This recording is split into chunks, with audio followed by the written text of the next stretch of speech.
three things to keep top of mind when transitioning as an informal leader to a manager. Yep. So three is a good number.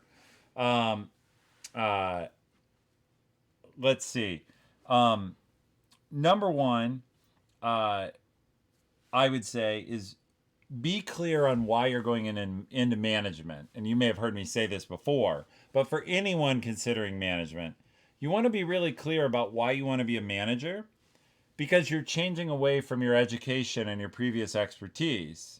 And so you need to know why you're going to be motivated to be good at it. Like what is going to drive you because you have a new skill set to learn. And even in your case, you said something here earlier, which is both true and false. The true part you said, or the you more said in something incomplete, you said, well, I have skills that are applicable to management. And you do. You like to talk to people about their motivation and their organization, and project or program management is part of setting people up for product management, also for doing work as a team. But there's a whole new skill set of giving reviews and giving people performance feedback, and if necessary, firing people for poor performance, and hiring people, being the final decision maker on who to hire. And so all of those skills take practice and take developing, um, and uh, you need to be motivated to do that well. And so, for example, I saw you grimace a little when I said you might have to Firing. fire someone. That's so when I was interviewing, that's the question that I was asked by my CTO. He's like, "Have you ever had to fire anyone?" I said, "No." I said, "Will you?" I mean, obviously, if I have to, then yes. But there'd have to be a lot of conversations that would have had to have been had prior to, and definitely some guardrails into determining that. But Yeah. that would be and what I loved about that conversation and what part of why I'm so excited to work directly under the CTO is that he kind of went on to talk about how it doesn't matter how many times you have to fire someone, it never gets easier. Like it just kind of always sucks. And because when you have to do those things, it doesn't mean you have to treat that person poorly. Right. There's a way, and that kind of comes back to just different types of leadership and some of the books that I've read. So I think I like that he said that because to me that says like sometimes even when you have to do those difficult things, you can still treat people like humans. Yeah, it's very important. There's a difference between treating people with dignity and needing to take an action. And I'm glad he said that.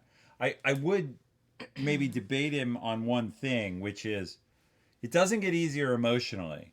It does get easier to recognize when it needs to That happen. makes sense. Like you get a pattern where you're like, this is not working. But that doesn't mean you treat the person badly. Right. And in fact, bad managers use anger to mask their own discomfort. What they do is they can't deal with the fact that they need to express to someone that there's a problem. And so what they do instead is they start blaming the person and criticizing them because that's easier than dealing with their own discomfort of sitting and like, I have to have a discussion with you. It's easier to just yell at you. Yeah. And that's bad management. What's really hard is to sit with someone and say, look, I know you're trying hard and I know you need this job. Yeah. Unfortunately, our performance standards are A, B, and C, and you're not there. And we need to get you there or you can't keep the job. And that's really hard. Yeah. So there is a reason, though, why you need to do this. And it's not really for the company. I'll give you this tip because you care so much about your team. It's for the other people on your team. Because if you have someone who's not pulling their weight, Or toxic. or toxic is actually easier. If someone's behaving badly, it's actually easier to excuse them out of the situation than if they are trying but just don't have it. Yeah. That's the hardest one, is where someone's really giving it their all and their all isn't enough. Yeah. But anyway, we're on a bad topic. We'll move on. All right. So, but point number one is be clear on why, because you have to learn a whole new skill set. You have to be motivated to learn how to do these things. I think you are, but that's my advice is figure out how you're going to learn all these skills, because How are you going to get good at hiring? How are you going to get good at giving reviews? I tell this story, which I've told on stream before. When I was first a manager, I had an employee. He was very good at some things and not so good at other things.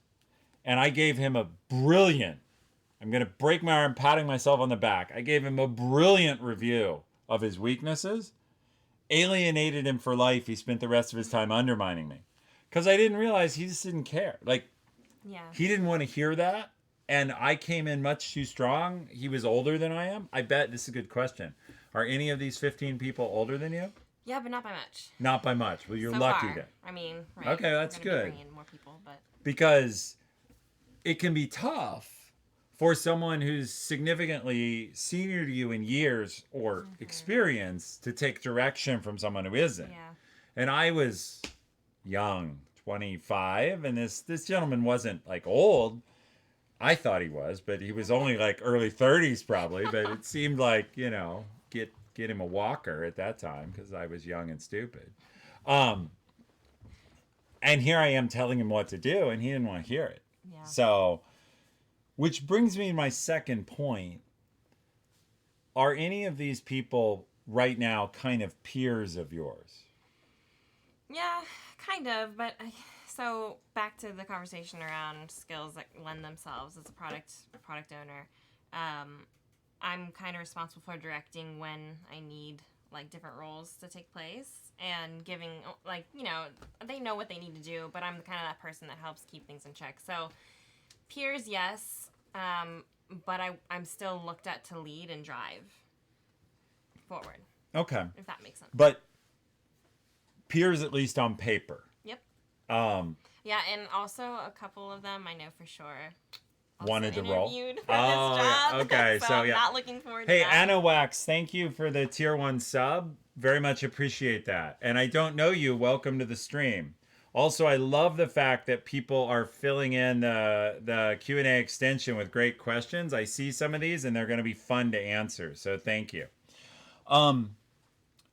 So the second tip I would give you is it's hard to take a management role on top of former peers. Mm-hmm. And particularly with peers who may have wanted the role. They're going to be, it's totally natural. They are possibly hurt. They didn't get the role. It's not personal, but they make it personal maybe. They're dealing with their emotions that they didn't get the job and you did. It's therefore very easy for them to find fault with you. And to be looking for it. Especially because, and we've talked about this before, but I'm not a technical expert when it comes to this stuff.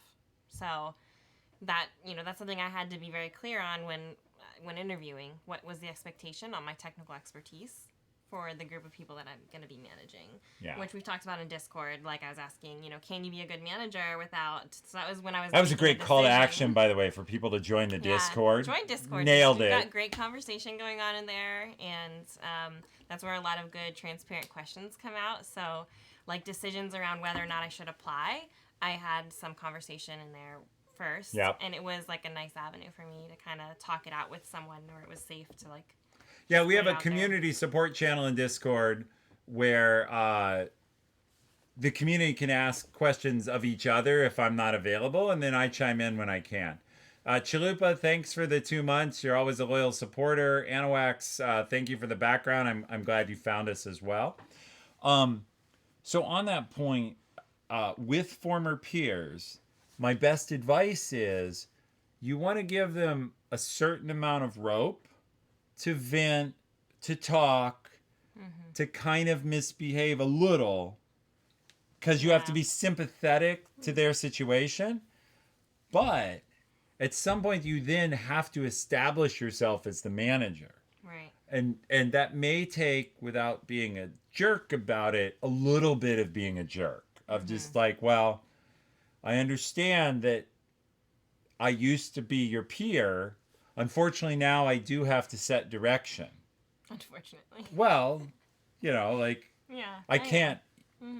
Like, the situation has changed, and we both need to recognize that. And so you want to give them as much space as possible to adjust. But if someone can't, you may have to pull them aside and say, look, can you work with this situation? Yeah.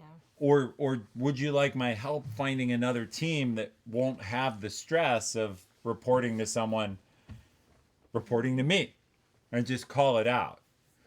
Early in my career, I took over a team. Awesome Dave worked with me at that place. I took over a team, and there was a guy there. It blew my mind. This is a tech story for tech folks. I asked this guy why he always missed his dates, because he would commit to software dates and could never hit them.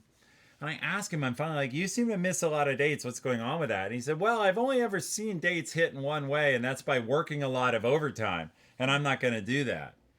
And so he wasn't interested in getting better at estimating, and he wasn't interested in working hard. And I'm like, well, you kind of have to find a way to deliver on time at least most of the time. Luckily for me, he resigned a couple weeks later. So, hey, Pashi, thank you. Another one of our common people in Discord. Thank you for the Twitch Prime sub. As everyone knows, I built Twitch Prime. I run Twitch Prime today, so I love all subs. Thank you for supporting the channel. But Twitch Prime subs have a special place in my heart as well. Of course, I ran the subs team too, so I'm not actually partial. So thank you all for supporting the channel. So that's thing 2, peers. Thing 3, people have to want to follow you. So there's this confusion that once you're the manager, you get to just give orders, and you're very social. I'm definitely not disillusioned when it comes to this piece. I've already identified in my mind, like, who's probably going to struggle with what and what I need to make sure I'm doing as I move into this role to Okay. kind of help balance that out. And kind of what you were saying, different people will need different things. They do, but also just remember, people have an illusion. A lot of people believe, like, once you're the manager, you just get to tell everyone what they do, and they do it. Yeah. And just think about yourself. Like, whenever your manager told you something to do, you listened, and then you, like, went off on your own and thought, what part of that do I agree with?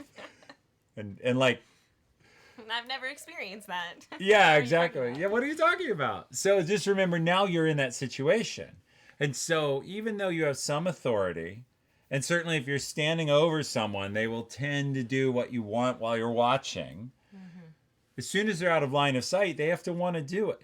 And so management is not order giving, it's inspiring. Mm-hmm. And so the ways to do that, clear goals, we'll talk more about it in a minute, but giving people clear goals, start with why, clear motivation. Think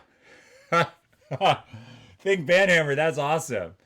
We'll say in this case, a woman who leads without followers is just an angry woman taking a walk.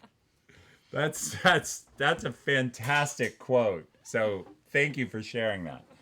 All right. So those are my 3 tips.